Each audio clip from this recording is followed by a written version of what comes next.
Le titre de mon exposé aujourd'hui, c'est l'accueil royal. Mais avant, justement, qu'on entre dans le sujet, c'est bon de se rappeler un peu l'histoire de cette parabole, l'enfant prodigue. Tout d'abord, par son libre choix, il a quitté le foyer, le père, pour aller vivre sa vie dans un pays éloigné. Et ça caractérise l'homme, la nature de l'homme qui, par son propre choix, s'éloigne de Dieu. Et puis enfin, on a appris aussi à travers cette histoire comment justement ça l'a amené à la faillite totale. Et puis ça nous représente aussi la faillite de l'homme sur le plan spirituel. Mais à un certain moment donné, ce jeune homme étant justement à bout de ses peines, comme dans le fond du baril, comme on l'a déjà souligné, bien alors, il a compris justement son problème. Et puis là, bien, il a pris cette solution, cette résolution de revenir. C'était en fait la seule vraiment solution pour lui, c'était de revenir au Père. Et justement, aujourd'hui, je voudrais que vous me suiviez avec une petite lecture de cette parabole, la parabole du prodigue dans le 15e chapitre de l'Évangile de Luc. Et nous lisons verset 20, « Et il se leva, il alla vers son père. Et comme il était encore loin, son père le vit et fut ému de compassion. Et il courut se jeter à son cou et le baisa. Le fils lui dit, « Mon père, j'ai péché contre le ciel et contre toi, puis je ne suis plus digne d'être appelé ton fils. » Mais le père dit à ses serviteurs, « Apportez vite ta plus belle robe et revêtez-le. Mettez-lui un anneau au doigt et des souliers aux pieds, puis amenez le veau gras. Tuez-le, mangeons et réjouissons-nous. » Remarquons qu'il n'est pas resté, c'est-à-dire le prodigue, avec ses regrets. Beaucoup de gens aujourd'hui regrettent, et même regrettent amèrement, de s'être laissé entraîner dans une vie de péché. Mais il reste là avec le regret. Ce n'est pas la repentance qui conduit au salut, selon la parole de Dieu. Comme il était encore loin, nous avons lu, son père le vit et fut ému de compassion. Plaçons-nous aujourd'hui au milieu de cette parabole du prodigue. Tout d'abord, il demande à son père la part de bien qui lui revient. Et le père lui donne sa part d'héritage avant même le décès du père. Et le père le laisse partir. Sans aucun doute, le père le suit des yeux et le voit s'éloigner aussi loin que ses yeux pouvaient percevoir finalement qu'un petit point qui disparaît dans l'horizon. Mais chaque jour, les yeux du père scrutaient l'horizon, dans l'espoir que peut-être son fils reviendrait. Puis un jour, ce petit point noir parut dans le lointain. Le texte nous dit comme il était encore loin. Le père le reconnut. Comment pouvait-il reconnaître son fils dans cet état? C'est seulement le cœur du père qui pouvait reconnaître ce fils revêtu de toutes ces guenilles. Alors, comme on le sait, il est dit que le père fut ému de compassion et courut se jeter à son cou et l'embrassa. Dans cette parabole, Jésus nous présente le cœur de Dieu pour l'homme pécheur que nous sommes. Alors, peu importe comment loin est l'être humain de Dieu, comment profond dans le péché l'homme peut être, les yeux de Dieu scrutent l'horizon, prêt à accueillir celui qui revient repentant.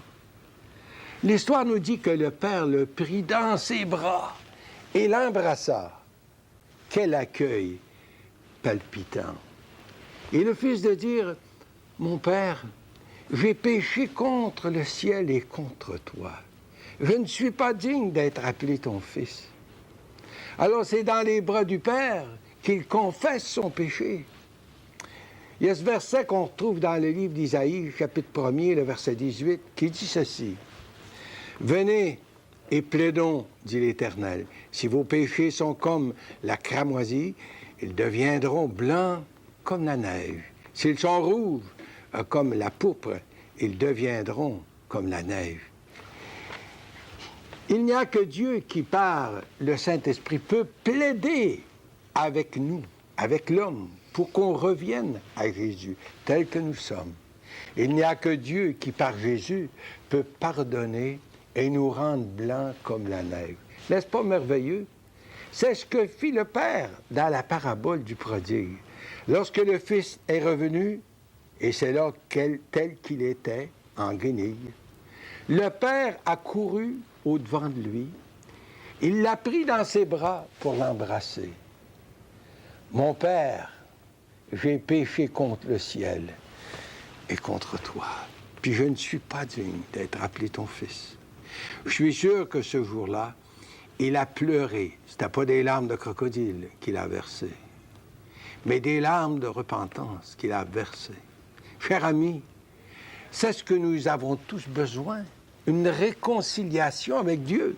Alors, peu importe qui nous sommes, petits pécheurs ou grands pécheurs, religieux pratiquants ou pas religieux du tout, on a tous besoin de nous repentir et reconnaître notre état de pécheur, que nous sommes devant le grand Dieu saint.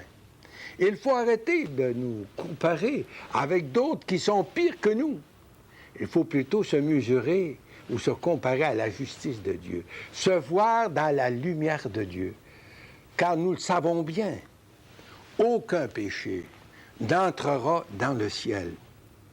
Et encore, je cite ce passage, cette parole de la Bible qui nous dit « Venez et plaidons, nous dit le Seigneur. Si vos péchés sont comme le cramoisi, ils deviendront blancs comme la neige. » Quelle invitation et quelle promesse pour celui qui est prêt de se reconnaître comme pécheur indigne de son amour, indigne de l'amour de Dieu. Pour revenir à la parabole du prodigue, le Père dit au verset 22, « Mais apportez vite ta plus belle robe et revêtez-le. Mettez-lui un anneau au doigt et des souliers aux pieds. Amenez le veau gras puis tuez-le. Mangeons et réjouissons-nous, car mon fils que voici était mort, il est revenu à la vie. Il était perdu, mais il l'a retrouvé. » Une fois revenu au Père, est-ce que le fils prodigue allait continuer à porter ses guenilles sales? Mais jamais de la vie. « Amenez la plus belle robe, nous dit le Père, et l'en revêtez, mettez-lui un anneau au doigt, puis des souliers aux pieds. » La plus belle robe représente la justice de Dieu. L'anneau au doigt parle de l'appartenance à la famille de Dieu. Les souliers parlent de la façon que le prodigue allait dorénavant marcher comme membre de la famille. En Romains chapitre 5 et le verset 11, on lit ce beau verset. « Étant donc justifiés par la foi, nous avons la paix avec Dieu par notre Seigneur Jésus-Christ. » C'est ce qui se produit lorsqu'un pécheur se répand et confesse son péché. Non seulement il est pardonné, mais en plus, il est justifié, c'est-à-dire déclaré juste, revêtu de la justice même de Dieu. Dieu le voit comme s'il n'a jamais péché. Dieu le voit revêtu de la justice même de son Fils Jésus. C'est pourquoi il peut jouir de la paix avec Dieu. N'est-ce pas merveilleux?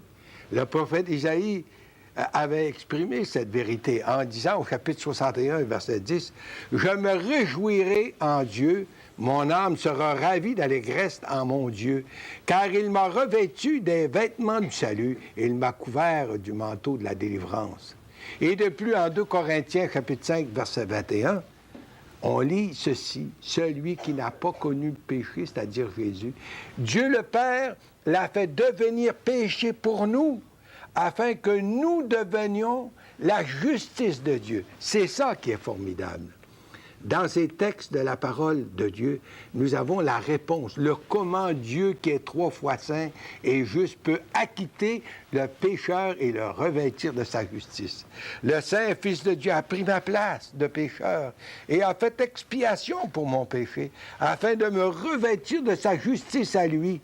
Et 1 Jean, 1er chapitre, et le verset 7 nous dit, le sang de Jésus nous purifie de tout péché. C'est l'unique remède pour le péché.